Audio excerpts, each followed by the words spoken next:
Hi, I'm Femi Oke. And I'm Malika Bilal. Today, a stream update on a story we've covered extensively here and across the Al Jazeera network, the Rohingya crisis. The United Nations is confronting several issues at once. The suspected continual violence by the Myanmar military, the arrests of journalists covering the story, and the abundant problems facing refugees in neighbouring Bangladesh. As always, tweet us your comments, or if you're watching live on YouTube, take part in the chat. And you too could be in the stream.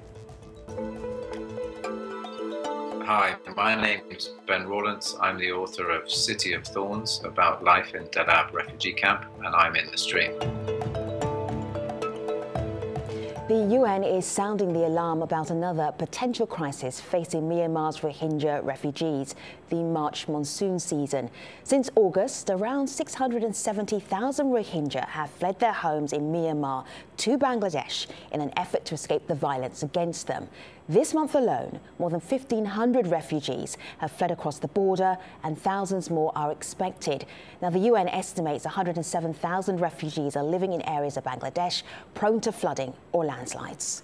And joining us to talk about this in Dhaka, Bangladesh, journalist Tanvir Chowdhury. In Frankfurt, Germany, Ronay Sanluin, a Rohingya activist and blogger. In New York, Catherine Mahoney. She's a senior spokesperson with the United Nations High Commissioner for Refugees. And here in our studio, Matt Wells. He's a senior crisis advisor with Amnesty International. Welcome everyone to the stream. I want to start with a member of our community. This is Priya, an international lawyer who tweeted in this about the upcoming monsoon season. Multiple accounts have painted a very dire picture of the camps already, and these are the camps in Bangladesh. With the onset of the monsoon, there will be greater risk of waterborne disease and epidemics, mudslides, logistical difficulties with food and essential provisions, and that's just to name a few grave concerns. Tanvir, what do preparations look like for the upcoming season?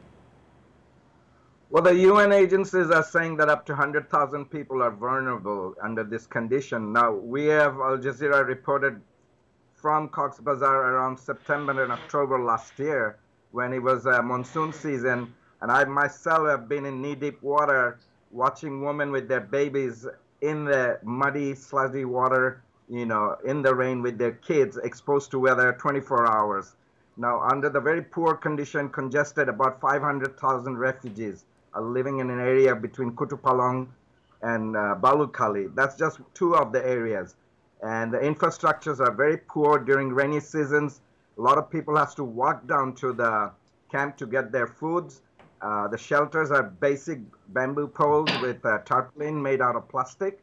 Now, some UN tents are weatherproof and much better condition, but that's grossly inadequate. Aside from that area, geologically is located near Bay of Bengal and prone to a heavy monsoon cyclone in the Bay of Bengal. And during the cyclone season, these people are not really protected. The winds will blow away most of these tents. So considering all those situations, there needs to be much more robust activity there. Considering the UN said that the funding is getting dried out, they need more fund for food as well as other infrastructures.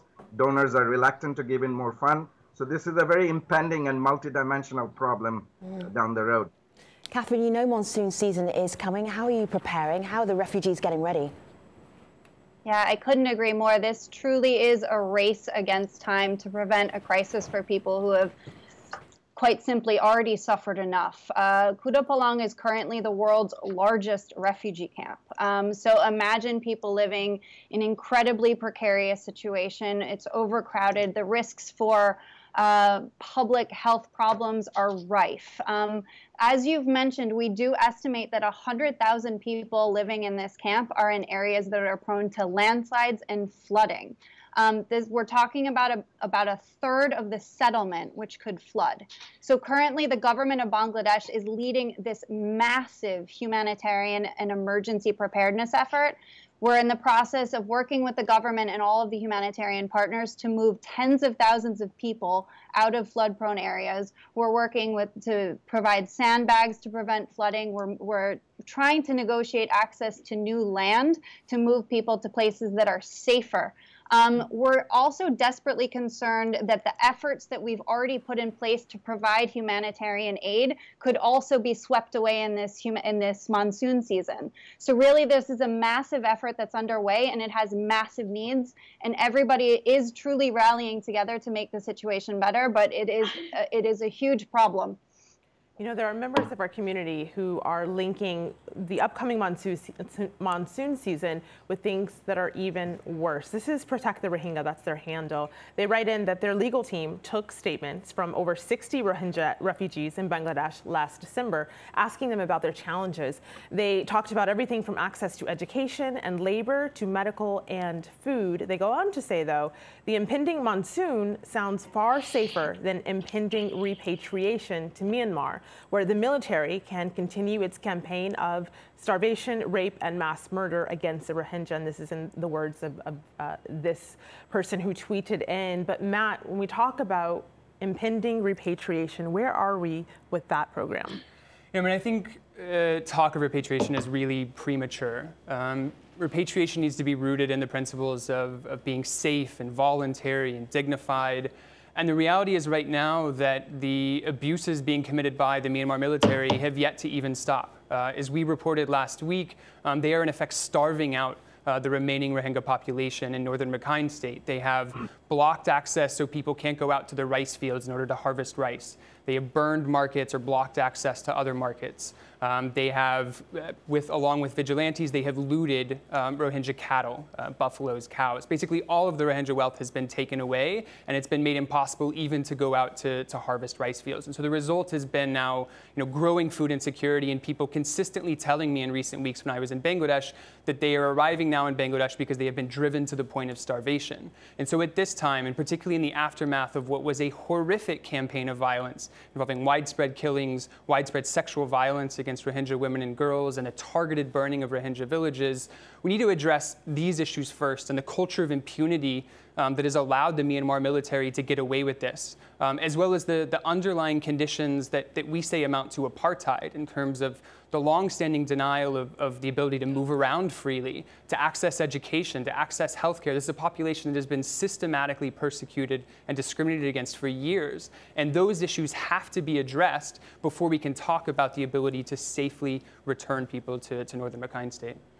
Nay, these are stories that you tell in your blogging, in your activism and your research that you're doing. I want to show you something on my laptop here. This comes from the Myanmar government, from their Facebook page. And it's always difficult for us here on Al Jazeera to get a government perspective. So we went to their Facebook page to see what they had to say. The Myanmar government will not deny any human rights violations and will investigate if there is strong evidence. And if there are human rights violations, after an investigation, prosecutors will take actions according to the law. Nay, what do you make of that? Yeah. This is what they always saying. But recently, if you see the story of the Associated Press, they have exposed the 5 mass graves in Gudabian village in Budira. I spoke with many villagers from the Gudabian. There are still some Rohingya villagers are living inside the village. They know where are the mass graves are. And also, I have posted 5 videos on my Facebook and the Twitter as well. So the government, simply they dismiss the truth, and also they have been doing this since 2016. We have exposed many stories, many evidence, but they simply dismiss as a fake news. And, they even attacked me personally on their state media television and their state newspaper. And they call me that I am posting all the fake news. And even, they dismiss all the rape. These are the fake rape. Yesterday, the interview with the Professor Yahili with the Channel 4, she also said, they are dismissing everything like, there is no Rohingya, there is no any atrocity against the Rohingya people, and also there is no rape. This is, they will never admit that they are committing the crime against this Rohingya population since 1978.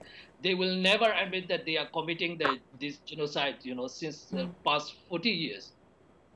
So Channel 4 is a British news network or British channel in the United Kingdom. Let me just share this with you again from the Myanmar Information Committee.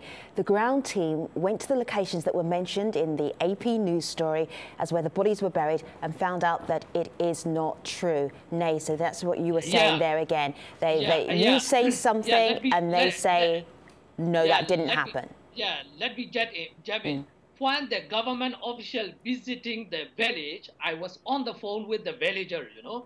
They didn't go to the place where the mass grave are. They just go into the village and they came back and they report to their high rank officer that they didn't find any mass grave there. I want to bring in another member, and I hear what you're saying there, Nay. I want to bring in another member of the Rohingya community. Habibullah is in the U.S. He's a member of the Arakan Rohingya National Organization, and this is what he told the stream about repatriation efforts. There's no change of attitude of the Myanmar government and the military towards Rohingyas. Still, they identify Rohingyas as Bengali interlopers from Bangladesh. And you see, Rohingyas continue entering into Bangladesh due to continuing violence and brutality against them in Arakan. And it would be worse just simply moving a refugee camp from Bangladesh to another camp in northern Arakan state. So, Catherine, he doesn't think that it's possible. What's the UNHCR position on what conditions are like for repatriation? Absolutely. I couldn't agree more with what everybody is saying. We are hearing nothing but appalling reports of violence, harrowing accounts of individuals witnessing the murders of their husbands, their wives, their children. People are fleeing villages that have essentially been razed to the ground. Under no circumstances do we believe that conditions are conducive to return at this stage. And for us, we believe that the solutions to this crisis, for a crisis of 700,000 people who fled the border and for many hundred thousands more inside Myanmar, the solutions to this crisis lie inside Myanmar. Until we have a guarantee that there is peace and security and one that is sustainable, we cannot advocate for the return, even a voluntary one, for people to return to Myanmar. The conditions simply are not conducive. We cannot guarantee peace and security. And until the root causes of this crisis are addressed, we're not going to have a solution. Tanvir, how do you get a situation like this? Nay, I hear you. Just give me one moment. I just want to check in with Tanvir for a moment. Have this headline here. Bangladesh agrees to let UN oversee repatriation of Rohingya refugees to Myanmar. How do you get that situation? But we're hearing Nay and Catherine talking about how it is so dangerous for the refugees to go back home. Why did Bangladesh say, let's do this?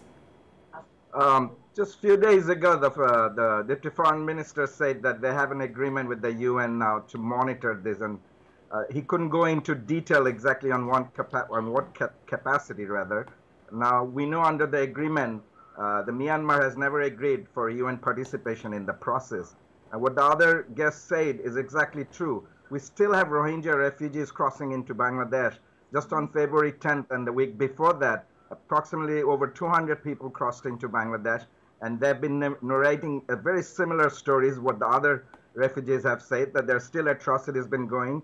They've been threatened, houses have been burned. So under this condition, the international community can very visibly see the situation is definitely not conducive for any victims to go into that place and expect some sort of confidence to live there without some sort of international guarantee. Despite what Bangladesh and Myanmar are saying to diffuse diplomatic tension and to give benefit of doubt, to create a understanding and diffuse the tension so that there is a bilateral communication going on, which is a good step. But it's definitely not a time where the Rohingya refugees should be able to go back to Rakhine state without some sort of guarantee. And Matt, I hear what Tanvir is saying there about this being about diffusing diplomatic tensions, or someone online who would agree. This is via YouTube Live. Rajibul says, now no one knows when they will get back to their home country without any recognition of citizenship from the Myanmar government, an issue we've covered here on the stream. And he goes on to say the Bangladesh government should have agreed on a specific timeline to send the Rohingya back. Was there a timeline, and where did it go wrong? I mean, at various times there has been, the governments have put forth a timeline. But for us, the idea of a specific timeline is actually problematic, in that then returns might not be guidelined, might not be rooted in the principles of being safe and voluntary. That's ultimately what we need to ensure. And so if you set a hard timeline and say they have to go back by this point, and it's still not safe in northern Rakhine State, as all of my fellow panelists have pointed out, then they shouldn't be returned. Again, it has to be rooted in being safe and voluntary. And I think Tanvir raised an important point with, while the Bangladeshi government has talked about the involvement of the UN, the Myanmar government has still not indicated that it will allow the type of involvement from the UN that we need to see. And at the same time, it is still severely restricting aid access in northern Rakhine State. It's limiting the ability of humanitarian actors there to get assistance to the Rohingya who are still there, who desperately need it. It's also severely restricting the ability of independent investigators to go to northern Rakhine State and to document the types of atrocities that have happened. Matt, I want to share this with you, with our audience, really. This was something that you tweeted out recently, and you're talking about this new Amnesty briefing document. You were involved in putting it together. You're just back from the region 2 weeks ago, and you say here the military has starved, this is the Myanmar military, has starved, abducted and robbed from the Rohingya who remained in northern Rakhine State. Give us one story, tell us one story, because we hear so much about the atrocities, one that we're never going to forget. Yeah, I took so many, and they are each so devastating, because these are people who one man, for example, he stayed as part of his village was burned. He stayed as members of his family were killed. He stayed as the market in his village was torched by Myanmar soldiers. He stayed as all of his livestock and the livestock of other Rohingya in his village were taken away by the military and by other ethnic groups in the area. What he couldn't ultimately stay, after was when the military then stopped him from going to his rice fields. And it got to a situation where he couldn't get enough food for himself, for his family. He saw that his young children were, in effect, starving because of what the military was continuing to do, the fact that they're continuing to squeeze the Rohingya population more than 5 months into this campaign. And so ultimately, that's what's forced him and other people who've recently arrived to Bangladesh to leave. We can't wrap up this. Since 2016 October, yes, they cannot move from one town to another. Since they cannot travel from Buthidaung to Maundo to Rathidaung. So last Sunday, early morning, I watched the video live. The 130 family living from the Buthidaung. They are really starving. They cannot move from their village.